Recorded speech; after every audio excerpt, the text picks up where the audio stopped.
know the full story of the creature that terrorized Derry for centuries, then stick around, because we're about to dive in. Hello and welcome to ASMR Nerd Herd. And in today's video, we're going to do something a little different. We're going to be unboxing this ultimate Pennywise figure from It Chapter 2 by the Legends of NECA. And as we do,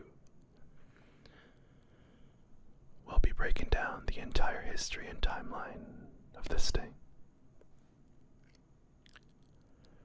Now, Stephen King is usually pretty quick about his exact inspirations, which has led to some people to believe the events of the novel actually happened.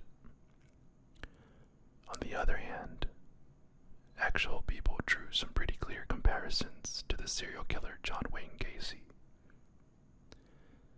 If you don't know, he was a birthday clown in Chicago back in the 70s, who did some truly unspeakable things, slashing his victims in the crawl space of his basement, not so different from Pennywise's own habit of dragging his meals into the sewers, Derry, Maine.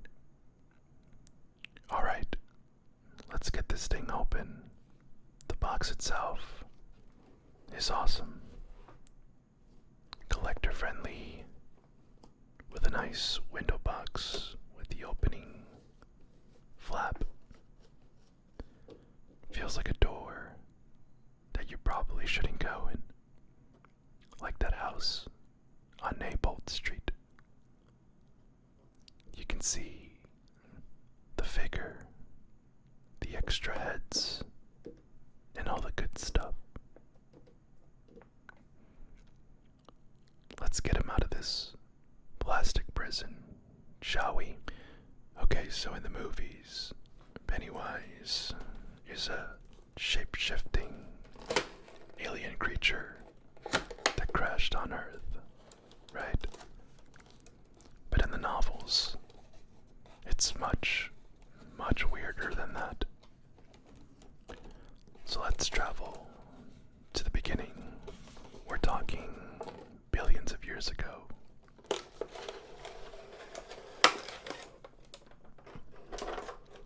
In the beginning, there was this endless void some people call the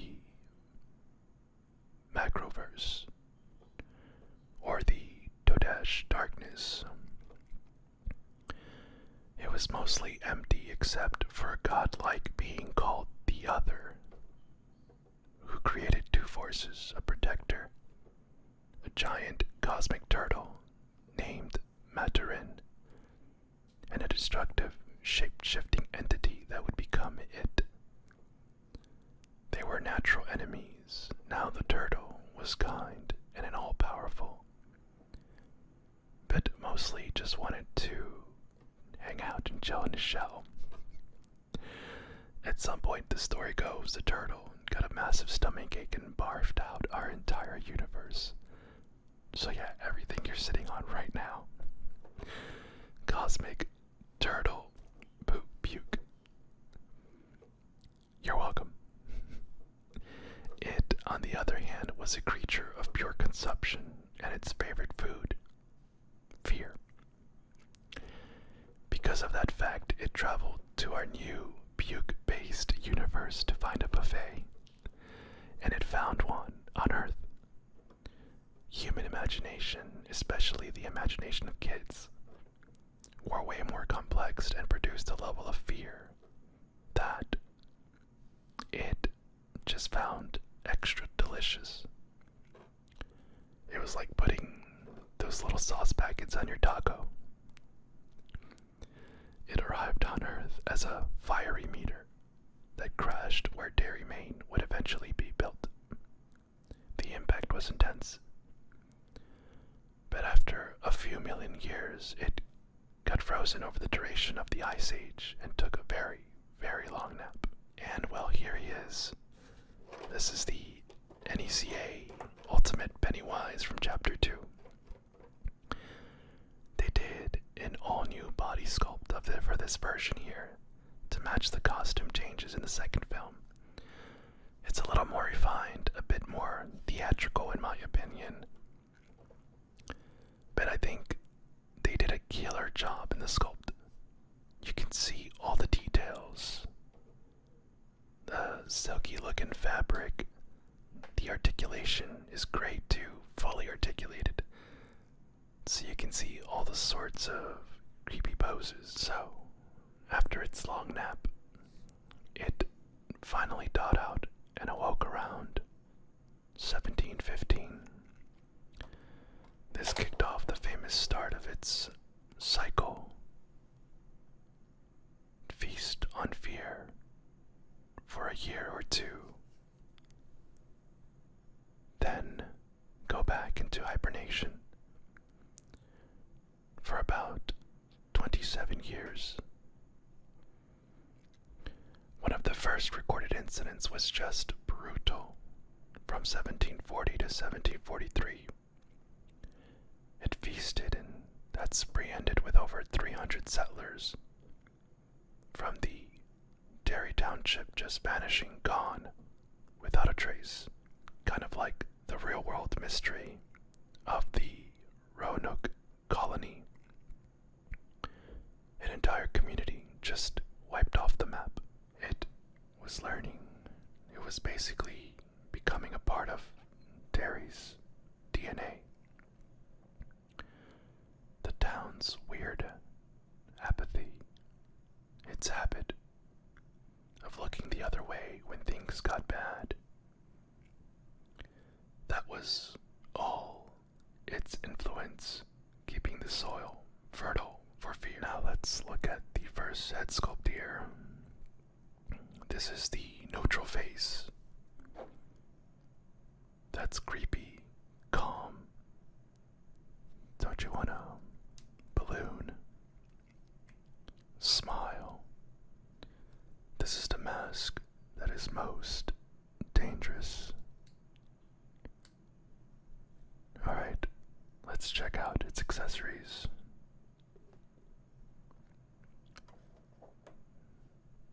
It comes with a bunch of interchangeable hands, a gesturing hand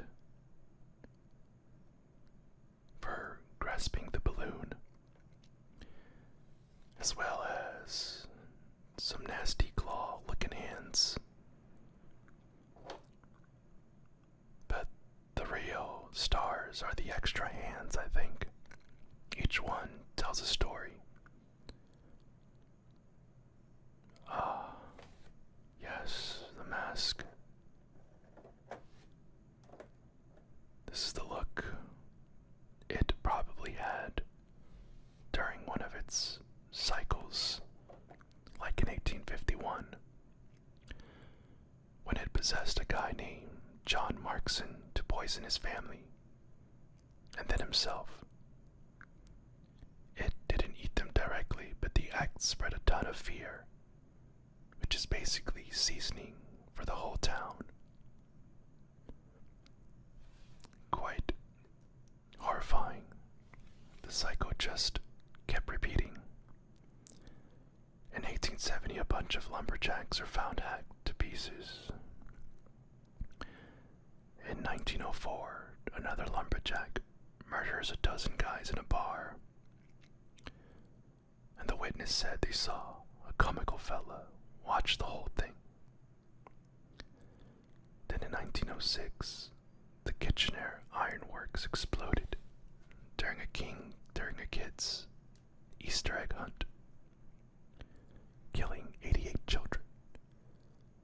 Survivors swore they saw a clown at the disaster every 27 years like clockwork. Then there's this head. This is just pure monstrous hunger. His face feels like the face of 1988-1989 cycle from the first movie. The cycle where it met the Losers Club. It all started like it always does with a single act. Little Georgie racing his paper boat during a storm drain. And from the darkness, 2 yellow eyes and a friendly voice, which brings us to this. The balloon. His calling card. It seems so innocent, but in Derry, it's a warning. This one has a wire, so you can pose it. Maybe like it's floating. The losers, Bill, Bev, Ben, Richie, Eddie, Stan, and Mike, were different. It terrorized them with their personal fears. A leper, a creepy painting, a fountain of blood. But their friendship gave them a power it had never faced before. They went into its lair under the Neibolt Street house and actually wounded it, forcing it into hibernation early. Before they split up, they made a blood oath. If it ever came back, they'll come back too. All of them left Derry except for Mike Hanlon. He stayed behind to be the watcher, the librarian, the town's horror historian, waiting for 27 years. This head is maybe the most unsettling. This is the origin head. In Chapter 2, Beverly has a vision of this man, maybe the original person who became Pennywise, clawing at his own face as the entity possesses him. It suggests the clown wasn't just a random choice, but a corrupted, stolen identity. This head captures that horrific transformation perfectly.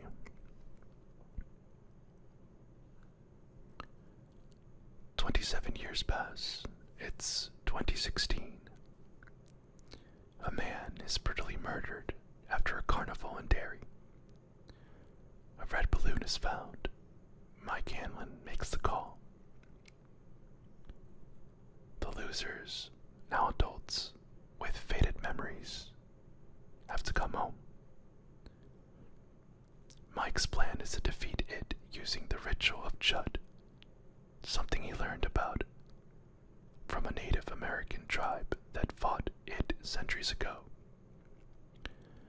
Now in the book, the ritual is this wild psychic battle of wills fought in the macroverse. It's super trippy. The movie simplifies it. The losers have to collect tokens from their past. Bill's paper boat, Ben's yearbook page, to burn in a special vessel to trap its essence, the deadlights. The problem? Mike lied. He hid the fact that the tribe who taught him the ritual tried it themselves, and they all died. He was just hoping the losers' unique bond would be the ingredient that finally made it work. They go down into its lair, they do the ritual, and it fails spectacularly. The container shatters and it is free, transforming into its final form, a massive, grotesque spider-clown hybrid. But the ritual wasn't useless. It brought them together and made them realize its true weakness. It has to follow the rules of whatever shape it takes. If it's a physical monster, it can be physically hurt. And if it lives on fear, it can be starved. They turned tables. They stopped being afraid. They started mocking it, insulting it, making it feel small and weak.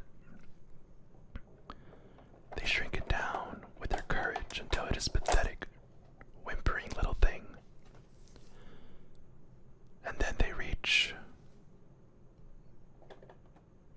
crush its heart. The creature is finally dead. The curse on Jerry is broken. If you enjoyed this little session, do me a solid and hit that like button. It lets me know you're out there. If you wish to join me for more unsettling stories, make sure you subscribe. Now here's a little weird fact for you. The classic TV miniseries with Tim Curry came out in 1990. The first part of the new movies came out in 2017. That's a 27-year gap. Exactly the same as its cycle. Kinda creepy, right? Alright, let's pose for a final shot. Let's see. We'll use the it. Alright, so I'm posing for this as a backdrop. Final shot with his tongue sticking out. The smiling one is creepy, but with the one with its tongue sticking out, wow, so deceptive. The whole story, from a cosmic horror to a 7-inch action figure. It's a weird thought. Taking something that huge and terrifying and literally putting it in a little box. The losers all get their happy ending. Bill writes a good ending for once. Ben and Bev get together. And Mike finally gets to leave Derry. But the story leaves you with one big question. They killed its physical body, sure. But it was more than that. It was an idea. It was fear. And can you ever really, truly kill fear for good? Is it ever really gone? We'll put him back in the box for now, sealing the story away for now. Thank you for listening. Sleep well. And thank you for watching ASMR Nerd Herd.